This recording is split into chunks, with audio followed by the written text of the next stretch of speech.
ইরানে হামলা, মধ্যপ্রাচ্যে যুদ্ধের দামামা। ইরানের গুরুত্বপূর্ণ সামরিক ও পারমাণবিক স্থাপনায় হামলা চালানোর মাধ্যমে ইসরায়েল মধ্যপ্রাচ্য ও উপসাগরীয় অঞ্চলকে নতুন করে সংঘাতের দিকে ঠেলে দিয়েছে বললেও চিরশত্রু ইসরায়েলের হামলার পাল্টা জবাব দিয়েছে ইরানের ব্যালিস্টিক ক্ষেপণাস্ত্র নিক্ষেপ করে। পরিস্থিতি এতটাই ভয়ানক হয়ে উঠেছে যে ইসরায়েলের প্রধানমন্ত্রী নেতানিয়াহু সম্ভাব্য প্রতিশোধের ভয়ে কিছুক্ষণের জন্য দেশ ছেড়ে চলে যান। 14 জুন গভীর রাতে তেহরানে ইসরায়েলি হামলা টার্গেট করে পরিণত হয় ইসলামী রেভলিউশনারি গার্ডের সদর দপ্তর। হামলার পর সেখানে আগুন ধরে যায়। হামলায় ইরানের সেনাবাহিনী প্রধান, বিপ্লবী গার্ড বাহিনী প্রধান সহ বেশ কয়েকজন সামরিক বেসামরিক কর্মকর্তা নিহত হন। তাদের মধ্যে সে দেশের একাধিক পারমাণবিক বিজ্ঞানীও রয়েছেন। আল জাজিরার তথ্য আবাসিক এলাকায় হামলা চালিয়ে সেনাবাহিনীর গুরুত্বপূর্ণ ব্যক্তি ও পারমাণবিক বিজ্ঞানীদের হত্যা করা হয়েছে বলে জানা যায়। ইরানের ব্যালিস্টিক ক্ষেপণাস্ত্র পাশাপাশি প্রায় 100 ড্রোন পাঠিয়েছে ইসরায়েলে। সে দেশের সামরিক বাহিনীর মুখপাত্র বলেছেন পাল্টা হামলা ঠেকাতে তারা তৎপর হয়েছেন। তেহরানে ইসরায়েলি হামলার বিরুদ্ধে বিশ্বের বিভিন্ন দেশের পক্ষ থেকে নিন্দা জানানো হয়েছে। তবে যুক্তরাষ্ট্রের প্রেসিডেন্ট ইরানকে পারমাণবিক কর্মসূচি নিয়ে চুক্তিতে আসার আহ্বান জানিয়ে বলেন নতুবা নৃশংস হামলার সম্মুখীন হতে হবে ইরানকে বলে হুমকি দেন। ইরানে ইসরায়েলি হামলার পেছনে যে যুক্তরাষ্ট্রের সমর্থন আছে তা সুস্পষ্ট করেছে ট্রাম্পের বক্তব্য। ইসরায়েলের প্রধানমন্ত্রী কয়েক বছর ধরে ইরানের পারমাণবিক স্থাপনায় হামলা চালানোর হুমকি দিয়ে আসছিলেন। হামাস ও হিজবুল্লাহকে দমন ও সিরিয়ার প্রেসিডেন্ট আসাদকে ক্ষমতাচ্যুত করার পর মধ্যপ্রাচ্য ও উপসাগরীয় অঞ্চলে ইরান ছাড়া তেল আবিবের বিরোধিতা করার মতো কোনো শক্তি নেই। সর্বশেষ হামলা তেহরানকে কার্যত কঠিন চ্যালেঞ্জের মুখে ঠেলে দিয়েছে। হয় তাকে যুক্তরাষ্ট্রের প্রস্তাব মানতে হবে, নতুবা অসহায়ভাবে ইসরায়েলের মোকাবেলা করতে হবে। যদিও চীন রাশিয়া এ সংকটে ইরানের পাশে না দাঁড়ালে বিপর্যয় এড়ানো সত্যিকার অর্থে কঠিন হয়ে দাঁড়াবে তা অনেকটাই নিশ্চিত। তবে চীন ও রাশিয়া ইরানের পাশে থাকবে বলে প্রতিশ্রুতি দিয়েছে। ইসরায়েলের নজিরবিহীন হামলার মোড় যেদিকে নিতে পারে। ইসরায়েলে ইরানের উপর যে হামলা চালিয়েছে তা এক অর্থে নজিরবিহীন। এই অভিযানের নাম দিয়েছে অপারেশন রাইজিং লায়ন। ইরানও পাল্টা জবাব দিয়েছে, পাল্টা হামলা চালিয়েছে ইসরায়েলের উপর। ইরানের সঙ্গে ইসরায়েলের গত বছর ক্ষেপণাস্ত্র ও ড্রোন বিনিময় হয়েছিল, কিন্তু অতীতের সংঘাতের তুলনায় ইরানের তরফে সাম্প্রতিক এই হামলা অনেক বেশি বিস্তৃত। প্রসঙ্গত বলা যায় 1980 থেকে 88 সালে ইরান ইরাক যুদ্ধের পর এটা ইরানের ভূখণ্ডের উপর চালানো সবচাইতে বড় হামলা বলে মনে করা হচ্ছে।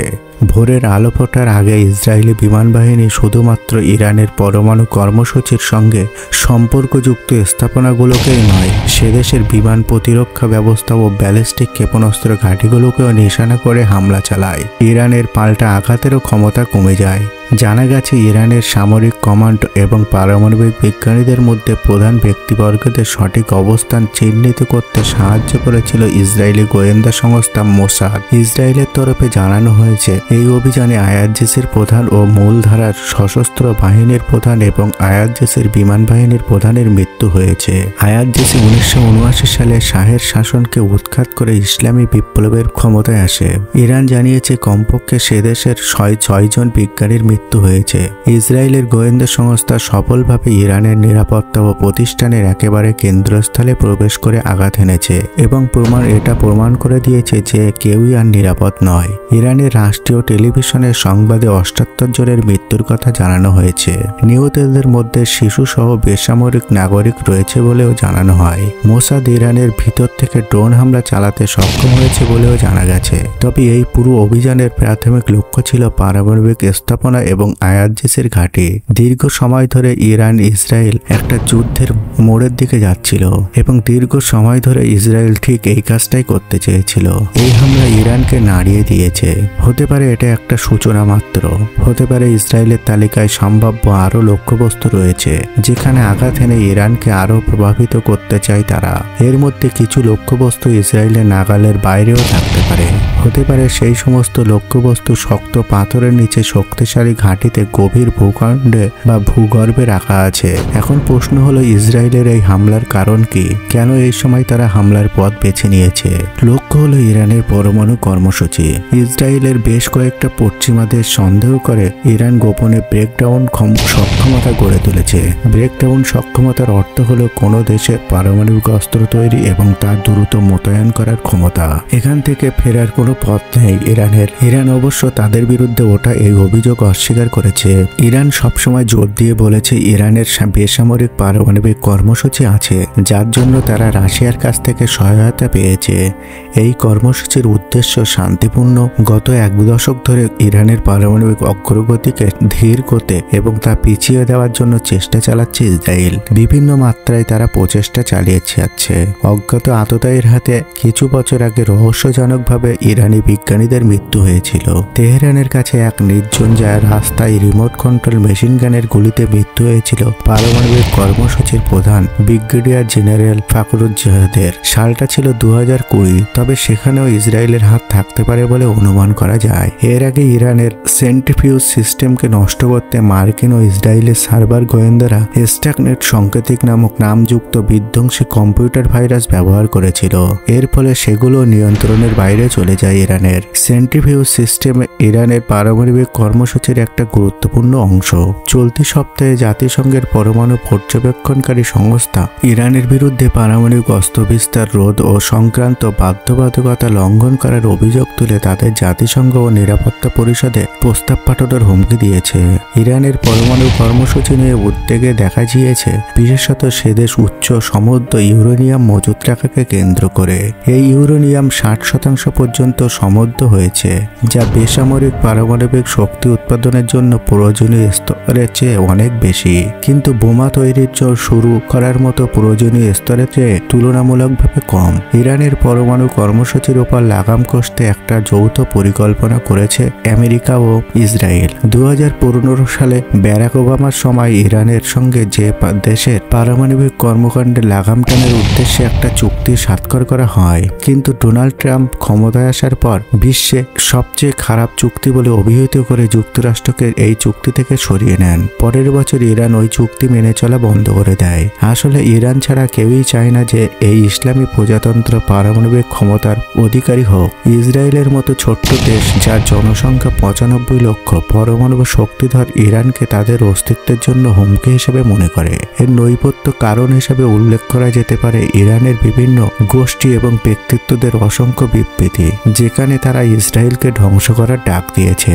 সৌদি আরব, জর্ডন, উপসাগরীয় আরব দেশগুলো ইরানের বিপ্লবী ইসলামী প্রজাতন্ত্র সরকারকে খুব একটা গুরুত্ব দেয় না এবং তারা এর বিরোধিতা করে। তবে তারা প্রতিবেশী হিসেবে বসবাস করতে শিখেছে। ইরান এবং ইসরায়েলের এখনকার সংঘাত তাদের দোরগোড়ায় এসে উপস্থিত হতে পারে। এইভাবে উদ্বিগ্ন হয়ে উঠতে পারে মধ্যপ্রাচ্যের দেশগুলো। একটা সময় ইসরায়েলের জন্য খুবই গুরুত্বপূর্ণ। লেবানন, সিরিয়া, গাজায় তাদের সমর্থক এবং মিত্রদের কার্যকর পরাজয় নির্মূল হওয়ার ফলে ইরান ইতিমধ্যে দুর্বল হয়ে পড়েছে। গত অক্টোবরে ইসরায়েলে হামলার পর ইরানের আকাশ প্রতিরক্ষা ব্যবস্থা ব্যাপকভাবে ক্ষতিগ্রস্ত হয়। পাশাপাশি হোয়াইট হাউসে একজন সহানুভূতিশীল প্রেসিডেন্ট রয়েছে। এছাড়া আরও একটা বড় কারণ হলো ইসরায়েল আশঙ্কা করেছিল ইরান তাদের কিছু প্রধান ইউরেনিয়াম সমৃদ্ধকরণ সরঞ্জাম ভূগর্ভের গভীরে সরাতে চলেছে। তবে ভবিষ্যতে কি হতে পারে? এই অভিযানের মাধ্যমে ইসরায়েল কি করতে চায় তা স্পষ্ট। তারা অন্তত ইরানের পরমাণু কর্মসূচিকে বছরের পর বছর পেছিয়ে দিতে চায়। তবে সম্ভব হলে এই কর্মসূচিকে পুরোপুরি বন্ধ করতে চাইবে। ইসরায়েলের সামরিক, রাজনৈতিক, গোয়েন্দা মহলের অনেকে আশা করেন যাতে এই অভিযান ইরানের নেতৃত্বকে এতটাই দুর্বল করে দিতে সক্ষম হয় যাতে তারা পুরোপুরি ভেঙে পড়ে এবং সেখানে এমন শাসন দেখা যাবে যা আর হুমকি হিসাবে সৃষ্টি করবে না ইসরায়েলের পক্ষে। এদিকে মার্কিন প্রেসিডেন্ট ট্রাম্প শুক্রবার বলেন ইরান একটা চুক্তিতে সম্মত হওয়ার জন্য দ্বিতীয় সুযোগ পেয়েছে। রোববার মাস্কাটে যুক্তরাষ্ট্র ইরান ষষ্ঠ দফা আলোচনা হওয়ার কথা থাকলেও ইসরায়েল এইসব আলোচনাকে খুব একটা গুরুত্ব দিচ্ছে না। ঠিক যেমন ইউক্রেনের সঙ্গে শান্তি আলোচনায় ট্রাম্পের সঙ্গে রাশিয়ার আঘাতের অভিযোগ উঠেছে, ইরানের ক্ষেত্রে একই জিনিস হতে পারে বলে আশঙ্কা প্রকাশ করেছে ইসরায়েল। ইরানের সন্দেহভাজন পরমাণু কর্মসূচি ধ্বংস করার জন্য এটাই তাদের সম্ভবত শেষ সুযোগ বলে মনে করে ইসরায়েল। বিশেষজ্ঞরা বলেছেন ইরানের পরমাণু কর্মসূচি নিয়ন্ত্রণ করতে প্রেসিডেন্ট ট্রাম্পের চুক্তিতে পৌঁছানোর সম্ভাবনাকে নষ্ট করার জন্য ইরানে রাতভর হামলা চালিয়েছে ইসরায়েল। ওয়াশিংটন ইরানকে বোঝানোর চেষ্টা করেছে যে এই হামলার সঙ্গে তারা জড়িত নয়, কিন্তু ইরান যদি ও অঞ্চলের মার্কিন ঘাঁটির যে কোনো একটাতে সরাসরি বা প্রক্সির মাধ্যমে প্রতিশোধ নেওয়ার সিদ্ধান্ত নেয় তাহলে যুক্তরাষ্ট্র আরও একটা সংঘাতে জড়িয়ে পড়তে পারে বলে অনুমান করা যায়। ইরানের সর্বোচ্চ ধর্মীয় নেতা আয়াতুল্লাহ আলী খামেনি ইসরায়েলকে কঠোর শাস্তি দেওয়ার অঙ্গীকার করলেও 2 বছর আগের তুলনায় ইরান কিন্তু এখন অনেকটাই দুর্বল হয়ে পড়েছে। তাদের কাছে প্রতিশোধ নেওয়ার বিকল্প পন্থা কিন্তু খুবই কম আছে। পরমাণু অস্ত্র বলতে তবে এখানে আরও একটা ঝুঁকি রয়েছে। ইসরায়েল এই অভিযান এখনো উল্টো ফল বয়ে আনতে পারে। পরমাণু অস্ত্র প্রতিযোগিতার সূত্রপাত ঘটাতে পারে। ইরানের নিরাপত্তা প্রতিষ্ঠানের অভ্যন্তরে কট্টরপন্থীরা দীর্ঘদিন ধরে এই যুক্তি দেখিয়ে এসেছেন যে ভবিষ্যতে ইসরায়েল বা যুক্তরাষ্ট্রের আক্রমণ ঠেকাতে সর্বোত্তম প্রতিরোধ হতে পারে পারমাণবিক বোমা তৈরি করা ইরানের পক্ষে। তারা লিবিয়া ও উত্তর কোরিয়ার বিভিন্ন নেতাদের কথা মাথায় রেখেছে। লিবিয়ার কর্নেল গদ্দাফি 2003 সালে তার গণবিধ্বংসী অস্ত্র কর্মসূচি ত্যাগ করেন। তার 8 বছর পর পশ্চিমা বিমান বাহিনী সমর্থনপুষ্ট আরবের সাথে মিলে বিক্ষোভের সময় তাকে হত্যা করা হয়। এর ঠিক উল্টো উদাহরণ হয় উত্তর কোরিয়ায়। তারা সম্ভবত আন্তর্জাতিক নিষেধাজ্ঞা উপেক্ষা করে পারমাণবিক বোমা তৈরি করে এবং আন্তঃমহাদেশীয় ব্যালিস্টিক ক্ষেপণাস্ত্রের একটা শক্তিশালী অস্ত্রাগার তৈরি করেছে, যা তাদেরকে আমেরিকা বা আমেরিকার মিত্রদের ভয়ের কারণ হয়ে দাঁড়িয়েছে। ইসরায়েলের অপারেশন রাইজিং লায়ন থেকে চূড়ান্ত ক্ষয়ক্ষতির পরিমাণ যাই হোক না কেন, ইরানের শাসক গোষ্ঠী যদি টিকে থাকে তবে তারাও ভবিষ্যতে পারমাণবিক বোমা তৈরি করতে পারে। সেটা আর কিছু নয়, তারা পারমাণবিক বোমা তৈরি করতে এমনকি তা পরীক্ষা করতে উদগ্রীব হয়ে উঠবে বলে অনুমান করা যায়। যদি তা হয় তাহলে প্রায় অনিবার্যভাবেই মধ্যপ্রাচ্যে পারমাণবিক অস্ত্র প্রতিযোগিতা শুরু হয়ে যাবে। সৌদি আরব, তুরস্ক, মিশর সকলেই মনে করবে তাদের পারমাণবিক শক্তির প্রয়োজন আছে। তবে ইতিমধ্যে রাশিয়া এবং চীন ইরানের পাশে দাঁড়ানোর প্রতিশ্রুতি দিয়েছে। তবে বাস্তবে কতটা সম্ভব তা এখন দেখার বিষয়।